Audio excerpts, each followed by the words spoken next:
Okay, what I want to talk to you about today is the Triphasic Speed Training Manual and the spring ankle exercises, not necessarily the exercises, but the concepts of how the spring ankle exercises came to fruition and some of the things that you see. And basically what I have to do is make you aware of truly what goes on in sports with the ankle complex as it's running. And what I have here is the three phases, some phases of running, not all the phases of running by any means.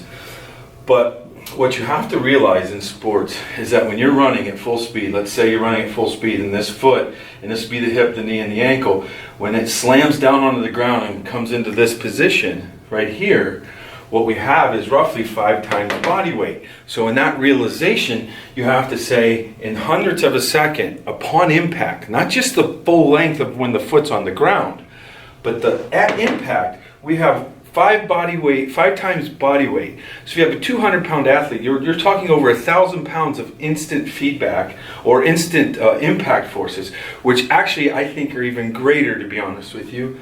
However, I'm not going to get into that today, but this 5-time body weight instantly on this foot.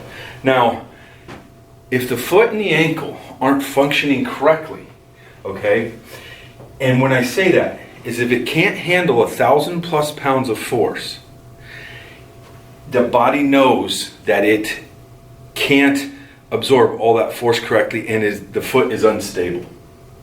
Because what will happen is, if this is the arch of the foot, when that smashes down on the ground, it'll cause some instability because of weaknesses, because it can't handle the 5-time body weight of force, 5 times plus.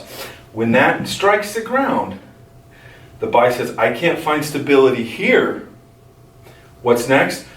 It moves up the chain. Can't find stability in the knee. And what we found over the course of probably the last year is that if this is poor, the body finds, if you can't stabilize at the ankle and the hip or in the foot, when it strikes the ground, the hip muscles lock down. Why? Because this is where the body finds stability. So whether you're a jogger or a sprinter or play sports, you'll find that if this ankle is weak in high level stress, 5 times body weight, you cannot, you'll have tight hips, okay?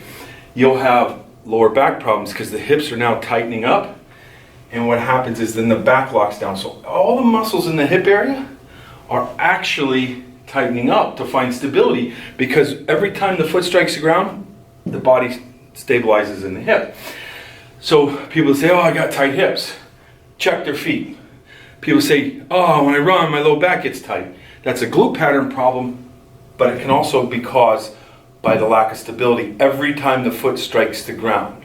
Okay? Now, number one, in my opinion, number one problem for knee pain in most athletes can be the foot. If we ran on air and the foot never struck the ground, we'd never have knee pain. Now, there also can come from the hip. So when the ankle is unstable, the hip locks down, then this pain can be coming from both directions. There's no doubt about that. Now, this next one's a big theory, but I'm just going to talk to you a little bit about that. This is pretty scary. So, in this position, if the ankle is unstable, the body knows the ankle is unstable, and when it slams into the ground, the body will, your subconsciousness and the brain, will downregulate the force. So the force from when you're in this position right here to slam that foot down into the ground, if the ankle's unstable and not strong enough, what you have is a reduction of the force that the body will output. So your body downregulates its contraction speed so that it doesn't produce too much force on the ground when you're running.